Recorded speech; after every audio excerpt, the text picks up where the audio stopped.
નમસ્કાર મિત્રો, હું કનૈયાલાલ મીરાણી આપની પોતાની મનગમતી યુટ્યુબ ચેનલ શિક્ષણ સફરમાં આપનું સ્વાગત કરું છું।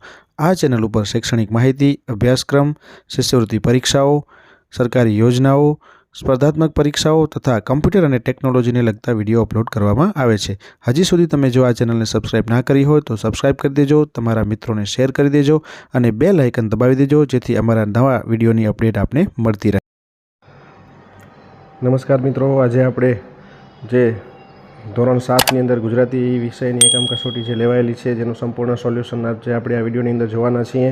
તો આપણે ધોરણ 7ની અંદર જે તારીખ 16/3/2024ના રોજ જે એકમ કસોટી લેવાયેલી છે ગુજરાતી વિષયની એનું આપણે સંપૂર્ણ સોલ્યુશન છે એ આ વિડીયોમાં જોવાના છીએ। આ પ્રશ્ન બેંક જે છે એ પ્રશ્ન બેંકનું સંપૂર્ણ સોલ્યુશન આપણે આ વિડીયોમાં જોઈશું। તો જો તમે હજી સુધી આ ચેનલને સબસ્ક્રાઇબ ના કરી હોય તો સબસ્ક્રાઇબ કરી દેજો અને સાથે સાથે બેલ આઇકન દબાવવાનું ભૂલતા નહીં, જેના કારણે અમારા દરેક નવા વિડીયોની અપડેટ આપને મળતી રહે। અને સાથે સાથે તમારા મિત્રોને પણ શેર કરી દેજો, જેના કારણે એમને પણ આ સંપૂર્ણ પ્રશ્ન બેંકનું સોલ્યુશન છે એ મળી રહે। તો ચલો આપણે હવે શરૂઆત કરીએ છીએ આપણા પ્રશ્ન બેંકની। જે ધોરણ 7 ગુજરાતી વિષયની જે પ્રશ્ન બેંક છે એ પ્રશ્ન બેંકનું સંપૂર્ણ સોલ્યુશન છે એ આપણે જોઈએ। તો આપણે અહીંયા કને શરૂઆત કરીએ છીએ, જેની અંદર તમને પ્રશ્ન 1ની અંદર તમને આપેલું છે કે નીચે આપેલા કોઈ પણ જે છે પ્રશ્ન જવાબ આપવાના છે। એમાં સૌથી પહેલો જ પ્રશ્ન જે છે તમને આપેલો છે એ આપણે જોઈ લઈએ અહીંયા કને, જેમાં તમને આપેલું છે કે નીચે આપેલા બિલનો અભ્યાસ કરીને પ્રશ્નના ઉત્તર આપવાના છે। તમે બિલનો અભ્યાસ કરી લેતો હશે। આપણે પ્રશ્ન જોઈએ। સૌથી પહેલો પ્રશ્ન, આપેલા બિલમાં સૌથી મોંઘી અને સસ્તી વસ્તુ કઈ છે? તો અહીં આપેલું છે તમને કે કંપાસ અને સસ્તી વસ્તુ છે સંચો। ગ્રાહક કોને કહેવાય છે? તો પૈસો આપી અને દુકાનદાર પાસેથી વસ્તુ ખરીદનારને ગ્રાહક કહેવાય છે। આ દુકાનદારનું ધ્યેય વાક્ય શું છે? તો ગ્રાહકનો સંતોષ એ જ અમારો નફો। ચિત્રકામ માટે તમે ઉપરોક્ત દુકાનમાંથી કઈ કઈ વસ્તુ ખરીદશો? તો પેન્સિલ, બોક્સ, સંચો, સ્કેચ પેન, કંપાસ। 5મી સપ્ટેમ્બર કયા દિવસ તરીકે ઉજવાય છે? શિક્ષક દિવસ તરીકે ઉજવાય છે। ચલો બીજો પ્રશ્ન, નીચે આપેલા સમયપત્રકને અભ્યાસ કરીને તમારે પ્રશ્નના જવાબ લખવાના છે। સમયપત્રકનો અભ્યાસ તમે કરી લેજો। આપણે પ્રશ્ન જોઈએ કે કયા વારે ભાષાઓના વધુ તાસ ભણવાના આવશે? તો સોમવારે ભાષાઓના વધુ તાસ ભણવાના આવશે। સંસ્કૃતનો તાસ વિદ્યાર્થીઓને કયા વારે આવતો નથી? તો શુક્રવારે સંસ્કૃતનો તાસ છે વિદ્યાર્થીઓને આવતો નથી। ત્રીજો પ્રશ્ન, કાર્યાનુભવના તાસમાં કરાવવામાં આવતી કોઈપણ બે પ્રવૃત્તિના નામ લખો? તો રમતગમત અને સંગીત। અઠવાડિયામાં ભાષાઓના કુલ કેટલા તાસ આવે છે? તો અઠવાડિયામાં ભાષાઓના કુલ 16 તાસ આવે છે। અઠવાડિયામાં ગણિત અને વિજ્ઞાનના કુલ કેટલા તાસ આવે છે? તો અઠવાડિયામાં ગણિત અને વિજ્ઞાનના કુલ 9 તાસ આવે છે। ચલો એના પછી ત્રીજો, એનો પણ તમે અભ્યાસ કરી લેજો। આપણે પ્રશ્ન જોઈએ કે કયા શહેરોમાં સૂર્યોદયનો સમય સરખો છે? તો અમદાવાદ અને ગાંધીનગર। કયા શહેરમાં સૂર્યાસ્ત સૌથી મોડો થાય છે? તો જવાબ આવશે ગાંધીનગર। સૌથી વહેલો સૂર્યાસ્ત થાય છે તેવું શહેર કયું છે? તો દાહોદ। પછી ચોથો, સાંજ તો સૂર્યાસ્ત તો સવાર આવશે સૂર્યોદય। કયા શહેરમાં ચંદ્ર સૌથી વહેલો દેખાય છે? અમદાવાદમાં। ચલો નીચે આપેલા ગુણપત્રકનો અભ્યાસ કરીને પ્રશ્નના જવાબ આપવાના છે। ચલો આપણે જોઈએ પ્રશ્નના જવાબ। ગુણપત્રકનો અભ્યાસ તમે અહીંયા કને કરી લેજો। પહેલો પ્રશ્ન, ગુજરાતીમાં સૌથી વધુ ગુણ મેળવનાર વિદ્યાર્થી કોણ છે? તો ગુજરાતીમાં સૌથી વધુ ગુણ મેળવનાર વિદ્યાર્થી રાહુલ છે। ઉપરોક્ત વિદ્યાર્થીઓમાંથી કોણ કયા વિષયમાં નાપાસ હશે? તો અજય અંગ્રેજી વિષયમાં નાપાસ હશે। કયા વિષયમાં ખુશીને સૌથી ઓછા માર્ક્સ મળ્યા છે? અંગ્રેજી વિષયમાં ખુશીને સૌથી ઓછા માર્ક્સ મળ્યા છે। અંગ્રેજી વિષયમાં સૌથી વધુ ગુણ મેળવતા વિદ્યાર્થીઓ કોણ છે? તો રાહુલ અંગ્રેજી વિષયમાં સૌથી વધુ ગુણ મેળવનાર વિદ્યાર્થીઓ છે। સારું પરિણામ કયા વિષયનું જોઈ શકાય છે? તો સારું પરિણામ ગુજરાતી વિષયનું જોઈ શકાય છે। ચલો એના પછી 5મો વિભાગ પ્રશ્ન છે એનો તમે અહીંયા અભ્યાસ કરી લેજો, કારણ કે એમને તમને સમયપત્રકના આધારે આપણે પ્રશ્નના જવાબ આપવાના છે। એનો અહીંયા તમને દરેક વસ્તુ આપેલી છે, તમે વ્યવસ્થિત અભ્યાસ કરી લેજો। આપણે જોઈએ પ્રશ્નોના જવાબ। ચલો પહેલો પ્રશ્ન, તમારે અમદાવાદથી વડોદરા જવું છે તો તમે સ્ટેશન કેટલા વાગે પહોંચશો? તમે વડોદરા સ્ટેશને 8:15 વાગે પહોંચાશે।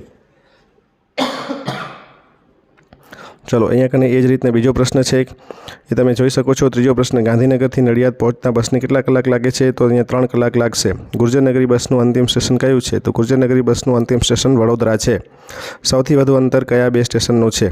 સૌથી વધુ અંતર ગાંધીનગરથી વડોદરા છે। ચલો એના પછી પ્રશ્ન 2, નીચેનામાંથી કોઈ પણ એક વિભાગ પસંદ કરી અને માંગ્યા મુજબ લખો। તો અહીંયા તમે જોઈ શકો છો એના કુલ 5 ગુણ છે। તમે જોયેલી નદી કે દરિયા કિનારાના સંદર્ભે 10 વાક્યો લખવાના છે।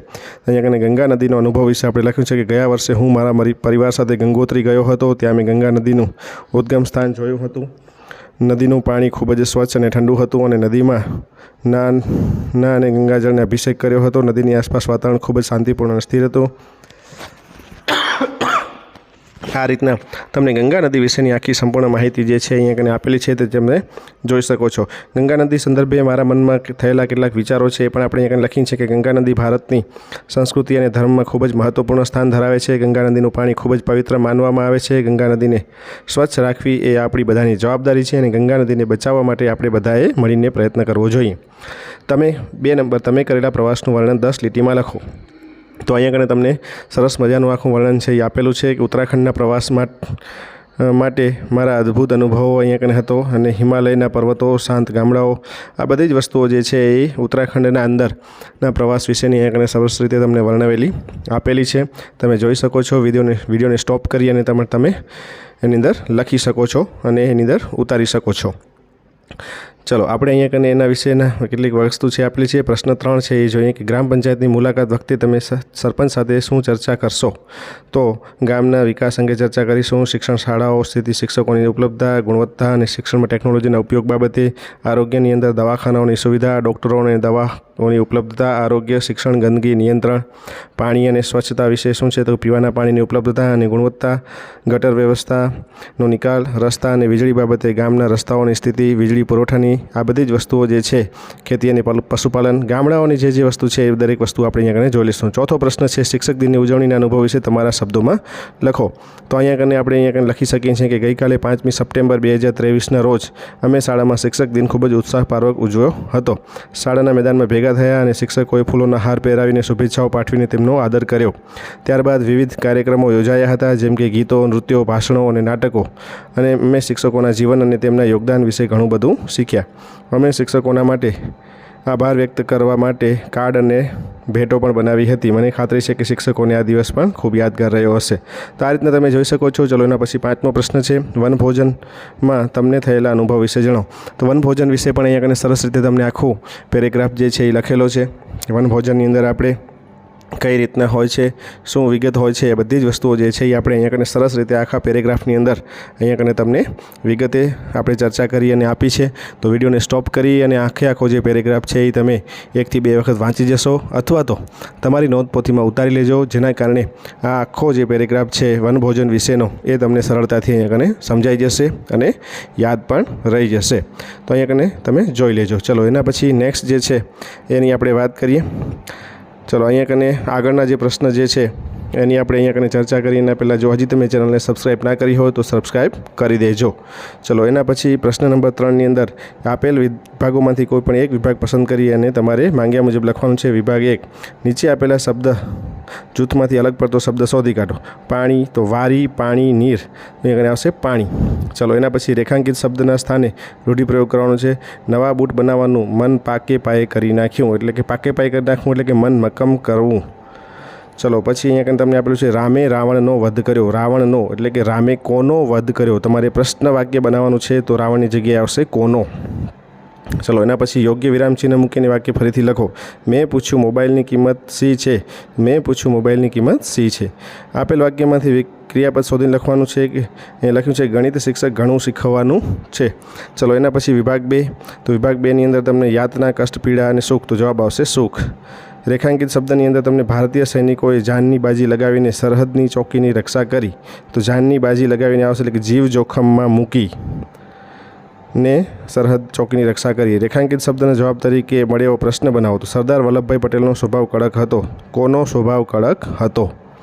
ચલો એના પછી નેક્સ્ટ છે યોગ્ય વિરામચિહ્ન મૂકીને વાક્ય બનાવો. તો હા લાવો શા વાસ્તે નહીં વાંચીએ. તો હા લાવો શા વાસ્તે નહીં વાંચીએ.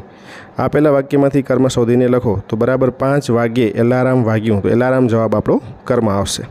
ચલો વિભાગ 3, તો નીચે આપેલામાં અહીંયા કંઈ તમે જોઈ શકો છો કે ધરા, જમીન, ધરતી, ભૂમિ અને ધારા, તો જવાબ આવશે ધારા. ચલો એના પછી આપણે અહીંયા કને જોઈએ કે રમાએ ઘરે આવીને તેની માતાને શાળામાં ભાગ લીધેલ સ્પર્ધામાં તેનો નંબર આવ્યો તેની વાત માંડીને કરી. તો અહીંયા કને વાત માંડીને એનો જવાબ આવશે વાતને ઊંડાણપૂર્વક કરવી. તો અહીંયા આપણે જોઈ શકીએ છીએ વાતને ઊંડાણપૂર્વક કરી. ચલો એના પછી અહીંયા કને આવે છે સરપંચના મૃત્યુથી આખું ગામ શોકમાં ડૂબી ગયું. તો સરપંચની જગ્યાએ આવશે કોના મૃત્યુથી. યોગી વિરામચિહ્ન મૂક્યો તો કે વાહ કેવું સુંદર દ્રશ્ય. અહીંયા કને આપણે આ રીતના ચિહ્ન મૂકશું. ચલો આપેલા ક્રિયાપદ શોધો. તો અહીંયા કને માએ ખૂબ જ પ્રેમથી દીકરાના માથે હાથ ફેરવ્યો. તો જવાબ આવશે ફેરવ્યો. ચલો એના પછીનો વિભાગ છે વિભાગ 4, જેની અંદર તમને આપેલું છે જનની, માતા, મા, માસી, જનેતા. તો જવાબ આવશે માસી. ચલો એના પછી રેખાંકિત ભાગની અંદર તમે જોઈ શકો છો મગર અને સિંહ વચ્ચે લડાઈ ચાલતી હતી, ત્યાં જ કશાકનો સંચય થયો. સંચય આવશે, સંચય એટલે કે અવાજ થયો. તો અહીંયા આગળ જવાબ આવશે અવાજ. ચલો એના પછી આપણે છે મોહનને ગણિત વિષય ઘણો અઘરો લાગતો હતો. ગણિત, તો અહીંયા કને આપણે મોહનને કયો વિષય ઘણો અઘરો લાગતો હતો. ચલો એના પછી આપણે વાત કરીએ અહીંયા કને ધીમહી વિશ્વન અને યજામી ક્યાં જઈ રહ્યા છે. ચલો તો આપણે આ રીતના મૂકીશું. એના પછી મનને રાકેશને પુસ્તક ભેટ આપ્યું. ક્રિયાપદ છે આપ્યું. ચલો એના પછી 5મો વિભાગ પર્વ, ઉજવણી, તહેવાર, ઉત્સવ કે પરબ. તો આવશે ઉજવણી. ચલો એના પછી અહીંયા કને આપણે જોઈ શકીએ કે રમેશભાઈ ખૂબ જ ઝીણા જીવના હતા. ઝીણા એટલે કે કંજૂસ. ચલો કૃષ્ણ અને સુદામાની મિત્રતા અજોડ હતી. કોની મિત્રતા અજોડ હતી. અહીંયા કને યોગ્ય વિરામ ચિહ્નની આપણે વાત કરીએ તો રાજાએ કહ્યું સેવક અહીં આવ. તો એ રીતના આપણે વિરામ ચિહ્ન મૂકીશું. ચલો એના પછી આપણે જોઈએ કે ક્રિયાપદ શોધવાનું છે. તો આજે ધક્કા ખાધાનું દુઃખ ભૂલાઈ ગયું. તો જવાબ આવશે ભૂલાઈ. ચલો એના પછી પ્રશ્ન 4 કે નીચે આપેલા પ્રશ્નો પૈકી ગમે તે એક પ્રશ્ન લખો જેના 5 ગુણ છે. પહેલો પ્રશ્ન, જીવરામ ભટ્ટ જેવા રતાંધળા વ્યક્તિને શી મુશ્કેલી પડતી હશે. તો રતાંધળા વ્યક્તિઓ રાત્રે જોઈ શકતા નથી, માટે આવા વ્યક્તિઓને રાત્રે જમવામાં, ઉઠવામાં, બેસવામાં અને બીજી અનેક બાબતોમાં અગવડતા પડતી હશે. તેઓ રાત્રે ઘરની બહાર જઈ શકતા નથી. તેઓ રાત્રે લખી શકતા પણ નથી. રાત્રે કોઈ વ્યક્તિઓ ઘરે આવે તો તેને ઓળખી શકતા નથી કે તેને જોઈ શકતા નથી. તમારા વિસ્તારમાં એકાએક પાણી આવતું બંધ થઈ જાય તો તમને શી મુશ્કેલી પડે. મુશ્કેલી દૂર કરવા તમે શું કરશો. જો મારા વિસ્તારમાં પાણી આવતું બંધ થઈ જાય તો લોકોને નાહવા ધોવાની અગવડતા પડે, ઘરની સાફ સફાઈ કરી શકાતી નથી, કપડાં ધોવાની પણ અગવડતા પડે છે, રસોઈ પણ બનાવી શકાતી નથી, ઘરના બાગ બગીચાઓને પણ પાણી પીવડાવી શકાતું નથી. આમ અનેક મુશ્કેલીઓ સર્જાય છે. આવી મુશ્કેલીઓ દૂર કરવા માટે અમે પાણીના ટેન્કર મંગાવીશું અથવા નજીકની સોસાયટીમાં જ્યાં પાણી આવતું હશે ત્યાંથી અમે પાણી ભરી લાવીશું. તો આ રીતના અહીંયા કને તમે જોઈ શકો છો આખો જવાબ જે છે તમને આપેલો છે. ત્રીજો પ્રશ્ન, તમારું પાલતું પ્રાણી બીમાર પડી જાય તો તમે તેની શી સેવા ચાકરી કરશો. મારું પાલતું પ્રાણી બીમાર પડી જાય તો સર્વપ્રથમ તો તેને દવાખાને લઈ જઈશું, ત્યારબાદ ડૉક્ટરની સલાહ મુજબ તેની દવા કરીશું અને ડૉક્ટરના કહેવા મુજબ તેને ખવડાવીશું, પીવડાવીશું. દવા નિયમિતપણે આપીશું, તેના ઊંઘવાનો પણ ખ્યાલ રાખીશું, તડકામાં અથવા તો ઠંડીમાં બહાર ન રખડે તેની કાળજી રાખીશું, વગેરે જેવી કાળજી રાખીશું અને તેની સારવાર કરીશું. તમારો મિત્ર શિષ્યવૃત્તિની પરીક્ષા વિશે મૂંઝવણ અનુભવે છે તો તેને શી મદદ કરશો અને કેમ. જો મારો મિત્ર શિષ્યવૃત્તિની પરીક્ષા અંગે મૂંઝવણ અનુભવે તો હશે તો હું તેને યોગ્ય માર્ગદર્શન આપીશ, શિષ્યવૃત્તિની પરીક્ષા વિશે પરિપત્ર વંચાવડાવીશ, શિષ્યવૃત્તિની વેબસાઇટ પર મુલાકાત લેવડાવીશ, શિષ્યવૃત્તિની પરીક્ષાની ક્યાંકથી સારામાં સારી તૈયારી કરી શકાય તેવી સંસ્થાની મુલાકાત લઈશું અને તેવા કોચિંગ જોઈન કરીશું. પણ કરવાથી મિત્રની શિષ્યવૃત્તિ પરીક્ષાનો ડર દૂર થશે અને તે સારામાં સારી રીતે પરીક્ષા આપી શકશે. તમારા મિત્રના અક્ષરો એકદમ ઝીણા અને ખરાબ છે, તેની આ સમસ્યા દૂર કરવા માટે તમે શું કરશો. જો મારા મિત્રના અક્ષર ખરાબ અને નાના હશે તો સર્વપ્રથમ તો હું તેને સ્લેટમાં અક્ષર સારા કરવા અને તેનો મહાવરો કરાવીશ અથવા સારા અક્ષર માટે વિવિધ ચિત્ર દોરાવીશ. ત્યાર પછી એક નોટની અંદર સારા અને સુંદર અક્ષર થાય તે માટે વાક્યો, ફકરાઓ લખાવીશ. દરેક અક્ષરની સાઇઝ એક સરખી રહે તેનું ધ્યાન રાખવા કહીશ. 2 અક્ષરો વચ્ચેની જગ્યા પણ એક સરખી રહે તેનું ધ્યાન રાખવા કહીશ. અક્ષર અને શબ્દ સ્વચ્છ અને સુઘડ રીતે લખાય તે હું ધ્યાન રાખીશ. ચલો એના પછી પ્રશ્ન 5, નીચેનામાંથી કોઈ પણ એક વિષય પસંદ કરી માંગ્યા મુજબ લખો. એના પણ 5 ગુણ છે. તમારી શાળામાં યોજાયેલ શિયાળુ રમતોત્સવનું વર્ણન કરતો તમારા મામાને પત્ર લખો. તો અહીંયા કને આખો પત્ર જે છે એ સરસ રીતે તમને લખીને આપી દીધેલો છે, તમે જોઈ શકો છો. ચલો એના પછી બીજો, તમારે પરિવાર સાથે પ્રવાસ જવું છે તો 5 દિવસ રજા માંગણીની અરજી તમારા આચાર્યને લખો. તો અહીંયા કને અરજી પણ આપેલી છે, તમે જોઈ શકો છો. તમારી શાળામાં યોજાયેલ શાળા ની ઉજવણી વિશે પણ અહીંયા સરસ રીતે તમે લખીને આપી દીધેલું છે, જે તમે જોઈ શકો છો અને તમે તમારી નોટપોથીમાં ઉતારી શકો છો. ચલો એના પછી શબ્દનો ઉપયોગ કરી વાર્તા લખો. જે વાર્તા અહીંયા કને છે લખેલી આખી વાર્તા તમને સરસ રીતે આપેલી છે, જે તમે જોઈ શકો છો અને વાર્તા પણ તમે અહીંયા કને તમે નોંધી શકો છો. તમારી દિનચર્યા 10-12 વાક્યોમાં લખો. તો અહીંયા કને સવારના આપણે શું કરીએ છીએ ત્યાંથી કરી અને આખી દિનચર્યા જે છે એ અહીંયા કને આપણે લખીને અહીંયા આપી દીધેલી છે, જે તમે જોઈ શકો છો. બપોરના શું કરો છો તો કે હળવો અને સ્વાદિષ્ટ નાસ્તો કરો છો, કાર્ય અભ્યાસ કરો છો, ઘરકામ કરો છો, આ બધી જ વસ્તુઓ જે છે. સાંજના શું કરો છો એ પણ વિગતો અહીંયા કને આપેલી છે, તો તમે જોઈ શકો છો. અને રાત્રે તમે શું કરો છો તો ધ્યાન અને પ્રાર્થના કરી અને 10 વાગે પહેલાં સૂઈ જવું જોઈએ. આ બધી જ વસ્તુઓ જે વિગતો છે એ તમને અહીંયા કને આખી આપેલી છે.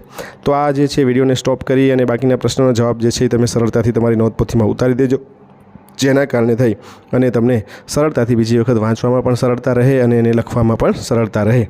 આ પ્રશ્નને ખાસ તૈયારી કરી લેજો.